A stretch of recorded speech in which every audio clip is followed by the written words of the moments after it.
हम रोज कमाते हैं, एक दिन की कमाई में हमारा पूरा नहीं पड़ता सर। अगर जो हम 15 दिन चलाएंगे और 15 दिन घर बैठेंगे तो हमारा कैसे काम चलेगा? हमारे जो कर्जा चढ़ा हुआ है वो कर्जा कैसे उतारेंगे हम? हमें नहीं लगता पानीपत में OD1 की जरूरत थी। अब मेरे दिमाग में एक बात आ रही है, हमें समझ में आ रहा है कि ये OD1 लगाया क्यों गया है। क्योंकि मैंने बोला भी था कि ये सरकार की प्लानिंग है, जो ये हरी बसें हैं 45 बसें और आनी हैं। ये तो बात पक्की है कि ये चीज़ हमको स्थापित करनी है, और उसमें जो इन लोगों ने हमको कुछ अपनी एप्रीहेंशंस और कुछ शिकायतें जो दी हैं, सुझाव भी जो दिए हैं, हम उनको भी साइड बाय साइड एड्रेस करने की कोशिश करेंगे। एक बार फिर शहर को जाम मुक्त करने के लिए जिला प्रशासन तैयारियों में जुट गया है। आज फिर से इस मामले को लेकर ऑटो चालकों और ई रिक्शा वालों को बुलाया गया और एक मीटिंग रखी गई, और मीटिंग में ये फैसला लिया गया कि OD1 के हिसाब से अब शहर में जो है ई रिक्शा और ऑटो चलेंगे। मामला भड़क गया इस बात को लेकर, क्योंकि ऑटो चालक ये कह रहे हैं कि OD1 मामला जो है बिल्कुल फ्लॉप होता बार बार नजर आता है और इसकी वजह से ट्रैफिक का जाम नहीं लगता। आप लाइव तस्वीरों में देख सकते हैं, DSP ट्रैफिक सुरेश सैनी यहाँ पर बैठे हुए हैं और साथ में विवेक चौधरी जो निगम के अधिकारी है वो यहाँ पर बैठे हुए हैं और मीटिंग की बात की जा रही है और OD1 को लेकर सुझाव जो है वो भी ले जा रहे हैं। लेकिन बड़ी बात इस सारे मामले को लेकर ये सामने आ रही है कि ऑटो चालक जो है इस बात को लेकर संतुष्ट नहीं है। उनका ये कहना है कि उनके ऊपर जो है जबरदस्ती ये नियम लागू किए जा रहे हैं। लेकिन निगम के अधिकारी और साथ में DSP ट्रैफिक बैठे हुए हैं, उनका ये कहना है कि एक बार फिर से वो प्रयास करने जा रहे हैं OD1 को लेकर, ताकि शहर को जाम मुक्त किया जाए। एक बार ऑटो चालकों को सुनते हैं, उनका विरोध है इस बात को लेकर। उनका ये कहना है कि हर बार उनके ऊपर जो है नियम थोप दिए जाते हैं, लेकिन ये जो हरे रंग की बस आ रही हैं और 45 बसें जो हैं शहर में लाई जा रही हैं, ताकि जो है उनकी रोजी रोटी खत्म कर दी जाए और गरीबों को जो है मार दिया जाए। एक बार सुनते हैं ऑटो चालक यूनियन के जो प्रधान है उनकी। तो आज प्रशासन के साथ हमारी मीटिंग हुई है। प्रशासन ने हमें OD1 के बारे में कहा है। पानीपत में पहले भी OD1 2-3 बार लग चुका है, लेकिन सफल नहीं रहा। लेकिन प्रशासन का मान सम्मान रखते हुए हम भी उम्मीद करेंगे सिर्फ एक हफ्ता ये देखेंगे कि ये चल सकता है कि नहीं।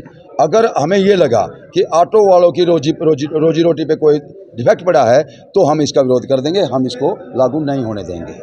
कुछ सुझाव भी दिया आप लोगों ने? सुझाव जो हमने पहले भी दिए हैं, लेकिन एक सुझाव ADC साहब का हमें अच्छा लगा है। जो ADC साहब ने हमें सुझाव दिया कि आप लोगों को कोशिश करेंगे पुल के नीचे स्टैंड दिलाने की। अगर ये OD1 ऑटो वाला की रोजी रोटी सही नहीं चली और असर पड़ा तो हम आगे की रणनीति उसके बाद में अपनाएंगे, क्या करेंगे क्या नहीं करेंगे। क्या आपको लगता है कि शहर में OD1 की जरूरत थी? नहीं थी, हमें नहीं लगता पानीपत में OD1 की जरूरत थी। अब मेरे दिमाग में एक बात आ रही है, हमें समझ में आ रहा है कि ये OD1 लगाया क्यों गया है। क्योंकि मैंने बोला भी था कि ये सरकार की प्लानिंग है, जो ये हरी बसें हैं 45 बसें और आनी हैं। इन लोगों का प्लान है कि ई रिक्शा और ऑटो को मिटा के ऑटो वालों का भूखा मारा जाए। 20 रुपये का ये है कि यूनियन है 2-3 जगह, कोई अपने हिसाब से ले रहा है, कोई अपने हिसाब से ले रहा है। लेकिन सिवा पे जो ऑटो वाले से शुनगार आती है, पर चक्कर 20 रुपये लिया जाता है और जो ऑटो वाले हैं वो स्वयं अपनी मर्जी से दे रहे हैं, कोई धक्का नहीं है उनसे, लेकिन दे भी रहे हैं, डर के मारे दे रहे हैं और फिर लोगों के बीच में बैठ के कहते हैं कि हमारे से जबरदस्ती लिए जा रहे हैं। यानी कि वहाँ अवैध वसूली हो रही है, उसको रोका जाए। शिवा में हो रही है? हाँ जी, शिवा बस स्टैंड पर। उन्होंने आश्वासन दिया है कि लिख के शिकायत दे, लेकिन शिकायत कोई नहीं देगा, क्योंकि हर आदमी अपने बच्चों से डरता है। कौन कर रहा है आवाज वसूली? जो वहाँ स्टैंड पे खड़े हैं लोग वही कर रहे हैं सर। अब मैं किसी का नाम तो लूंगा नहीं। तो आप प्रधान को सुन रहे हैं, एक महिला को आप लोगों को और सुनवाते हैं। ये महिला जो है ऑटो चलाकर अपने बच्चों का पेट पालती है। उनका कहना है कि रोज वो जो ऑटो चलाती है उससे जो है घर का खर्चा चलाती है, और अगर जो एक दिन बंद हो जाता है तो रोटी के लाले जो है उसे पड़ जाएंगे, क्योंकि उनके छोटे छोटे बच्चे हैं। एक बार इस महिला को सुनिए। हम रोज कमाते हैं, एक दिन की कमाई में हमारा पूरा नहीं पड़ता सर। अगर जो हम 15 दिन चलाएंगे और 15 दिन घर बैठेंगे तो हमारा कैसे काम चलेगा? हमारे जो कर्जा चढ़ा हुआ है वो कर्जा कैसे उतारेंगे हम? अगर जो हमारा कर्जा नहीं उतरेगा फिर हमारे को मरने के अलावा कुछ और तो सूझेगा ही नहीं। तो सर हम ये हाथ जोड़ के विनती करना चाहते हैं, अभी हमारे पे ऐसा लागू ना किया जाए। हम सब जितने भी हैं सारे रिक्शा चलाते हैं, सब कर्ज बंद है, सबके कर्जे सिर पे चढ़े हुए हैं सर। तो मेन प्रॉब्लम यही है सर कि हम जो रोज चला रहे हैं उसमें खर्चा नहीं चल रहा, और जो एक दिन चलाएंगे और एक दिन बंद करेंगे तो उसमें कैसे चलेगा आप बता दो। हम कैसे क्या करेंगे, कैसे मेहनत करेंगे और कैसे अपने बच्चों को पालेंगे। सारी ज़िंदगी हम तो रोड पे पड़े रह जाएंगे फिर सर। तो आपकी गाड़ी किराए पे है? हाँ जी, कितना किराया देते हो आप? किराया सर 350 रुपये किराया है, 350 रुपये किराया है। अगर जो बीच में कोई पुलिस वाला चालान कर देता है तो 350 वो 500 वो चले गए। 1000 रुपये का काम होता है, 200 रुपये में अपने बच्चे कौन पालेगा सर? ये बताओ, पढ़ाई लिखाई भी है, घर खर्च भी है, सब सारी चीज़ें मोल के हम तो किराए पे रहते हैं ना सर। तो ये फैसला गलत है आपके हिसाब से? गलत है जी। हम रोज की कमाई में हमारा पूरा नहीं पड़ रहा, तो एक दिन की कमाई में और एक दिन की नाव पे तो कैसे करेंगे सर? नहीं होएगा, घर का खर्चा नहीं चलेगा तो फिर मरने के अलावा तो कुछ और सूझेगा नहीं सर। हमारी हाथ जोड़ के यही विनती है कि ये लागू ना करें। और साथ ही एक ऑटो चालक और सामने आया है, उसका ये भी कहना है कि उनके ऊपर ये कानून जो है थोपे जा रहे हैं, जबकि ये कानून थोपने के बाद भी शहर में जो है ट्रैफिक व्यवस्था जस की तस रहेगी। बोले अभी स्टिकर का मामला जो है, मान लो जो आदमी किराए पे ऑटो ले रहा है उसका स्टिकर तो लगेगा नहीं, मालिक का लगेगा। मैं किराए पे ले रहा हूँ, मेरे पास लाइसेंस है, आधार कार्ड है, पैन कार्ड है, मतलब हर डॉक्यूमेंट है। मैं किराए पे ले रहा हूँ तो मेरी गाड़ी इम्पाउंड करने की कह रहे हैं, तो यह गलत नहीं है सर? ऐसा है ना सर, जब मेरे पास सारे डॉक्यूमेंट है, मान लो मैं रेंट पे ले रहा हूँ, अपना बच्चों को पाल रहा हूँ, स्टिकर तो गाड़ी मालिक का है, इसके नाम गाड़ी है। गाड़ी पे तो स्टिकर है ना, गाड़ी पे स्टिकर है, गाड़ी को थोड़ी कोई नुकसान करेंगे अगर नहीं कह रहे हैं भाई जिसके नाम स्टिकर होगा ना वही गाड़ी चलाएगा। सर अब मेरी बहन है, मान लो मेरे जीजा के नाम से ऑटो है, उनको नौकरी मिल गई, ठीक है, गाड़ी मैं चला रहा हूँ, मान लो उसकी किस्त भी जा रही है, मेरा घर दो घर चल रहे हैं उससे, अगर वो घर खड़ा हो गया तो उसकी किस्त कहाँ से भरेगी वो? ये बात आपने रखी थी, सुनाई नहीं हुई। तो फिलहाल इस सारे मामले में विवेक चौधरी जो अधिकारी हैं निगम के और साथ में डीएसपी ट्रैफिक हैं, वो कह रहे हैं कि इसी सोमवार से ये नियम जो है सख्ती से लागू किए जाएंगे और एक हफ्ते के बाद जो है फिर से रिव्यू मीटिंग होगी और उन्हें पूरी उम्मीद है कि ऑड इवन का फार्मूला जो है इस बार कामयाब हो जाएगा। आज जो है ये जो हमने बैठक बुलाई थी, ये ऑड इवन लागू करने के उद्देश्य से बुलाई थी, जिससे कि जो ट्रैफिक के ऊपर जो प्रेशर है, जो कंजेशन है, उससे पब्लिक को और आमजन को कुछ निजात मिल सके। तो उसी की एवज में हमने ये ऑटो और ई रिक्शा वाले प्रधान और कुछ ड्राइवर्स को यहाँ पे बुलाया हुआ था, जो कि पूरी इस जमात को रिप्रेजेंट करते हैं। तो इसमें कई सुझाव इनकी तरफ से भी आए, कई इन्होंने अपनी एप्रीहेंशंस भी हमको दी हैं, और इसके अलावा कुछ इनकी तरफ से कुछ शिकायतें भी इन्होंने हमें करी हैं, तो हमने वो सारी चीज़ें नोट करी हैं।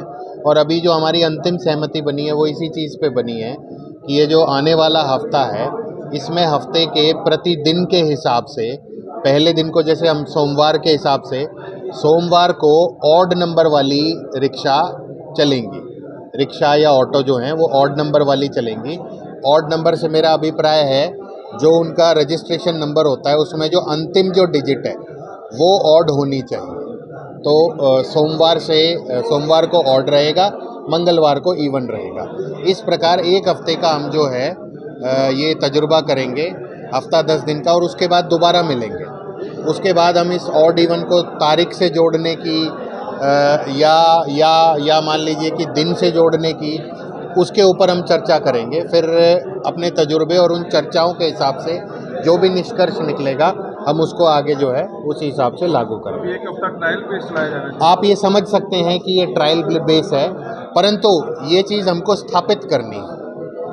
ये तो बात पक्की है कि ये चीज़ हमको स्थापित करनी है, और उसमें जो इन लोगों ने हमको कुछ अपनी एप्रीहेंशंस और कुछ शिकायतें जो दी हैं, सुझाव भी जो दिए हैं, हम उनको भी साइड बाय साइड एड्रेस करने की कोशिश करेंगे, ताकि इनके मन में भी कोई वो बात ना रहे, कोई दुविधा ना रहे कि इस सिस्टम से इनको कोई नुकसान होगा। आपको क्या लगता है कुछ प्रॉब्लम आ सकती है? आपने एनालिसिस किया होगा? देखिए जी, जैसे कि कुछ इन्होंने बताया कि कुछ इस तरीके की गाड़ियां हैं जो दूसरे ज़िलों की हैं, दूसरे ज़िलों की रजिस्ट्रेशन की हैं, वो भी यहाँ पे आती हैं। तो उनको यहाँ पे अगर वो आती हैं तो उनको तो नहीं पता कि हमारे यहाँ पे ऑड इवन का वो सिस्टम चला हुआ है। तो उसमें फिर इन लोगों ने कहा कि उसमें पेयरिटी नहीं रहेगी, वो हम भी मानते हैं।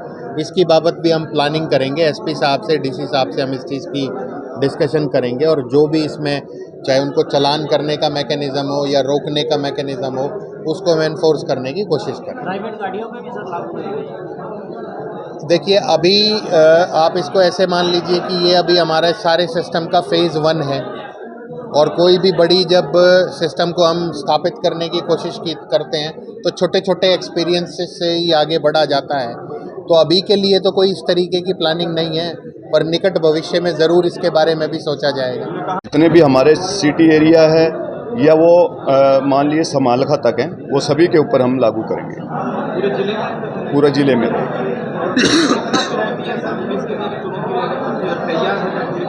पुलिस तैयार है और इसको बड़े अच्छे से करके, और जो जाम है या ट्रैफिक की कंजेशन है उससे राहत दिलाएंगे। स्टैंड को लेकर क्या व्यवस्था की गई है? हाँ जी, स्टैंड की मांग रखी है। स्टैंड की मांग के बारे में सर ने बता दिया है सारी चीज़ें। वो जितने भी हम स्टैंड दे पाएंगे वो आपस में चर्चा करके वो स्टैंड उपलब्ध कराए जाएंगे। सर आप पूरे शहर पहले भी इस तरह का जो है फार्मूला लागू किया था, लेकिन सफल नहीं हो पाया। नहीं, पहले का देखो पता नहीं कब लागू किया होगा, बड़े पुराने टाइम की बातें हैं, लेकिन आज की जो हालात हैं उसमें ये चीज़ें करना ज़रूरी हैं, और इसमें ये बड़े अच्छे से करके, और ट्रैफिक पानीपत की ट्रैफिक है क्योंकि बहुत ज़्यादा है, इससे करने से राहत मिलेगी, और मैं समझता हूँ इसमें अच्छा रहेगा ये करने से, और इसको लागू करेंगे। सुझाव ये भी आए थे कि आपके ट्रैफिक के मुलाजिम जो कम है उनको भी बढ़ाया जाएगा। देखो ये जो दिन प्रतिदिन ट्रैफिक बढ़ रहा है, हमने काफ़ी संख्या इसमें ट्रैफिक में बढ़ाई है। एसपी साहब से भी अनुरोध किया था, उन्होंने काफ़ी संख्या इसमें बढ़ाई है। अगर कहीं कमी है तो वो भी एक बार मीटिंग करके एसपी साहब से अनुरोध करके उसमें और संख्या बढ़ाने की प्रयास करें। ये कन्फर्म है कि सोमवार से ओडीवन आपका चालू हो रहा है? हाँ, सोमवार से करें। शहर में टोटल कितने ऑटो है सर? जो रजिस्ट्रेशन की मैंने आपको बताई दी थी, जो हम उनको आइडेंटिफाई कर रहे थे, वो हमारे पास 3414 जो ऑटो के जो हमारे से रजिस्टर्ड हैं। रजिस्टर्ड का मतलब है जिसको हमने एक आइडेंटिफाई करके उनको एक स्टिकर दे रखा है कि ये आदमी उसको चलाएगा और ये फलां आदमी का ऑटो है। और ई रिक्शा की ये संख्या 4632 है हमारे पास। इस वीडियो को साथ के साथ शेयर जरूर करें। वॉइस ऑफ पानीपत के लिए कुलवंत सिंह।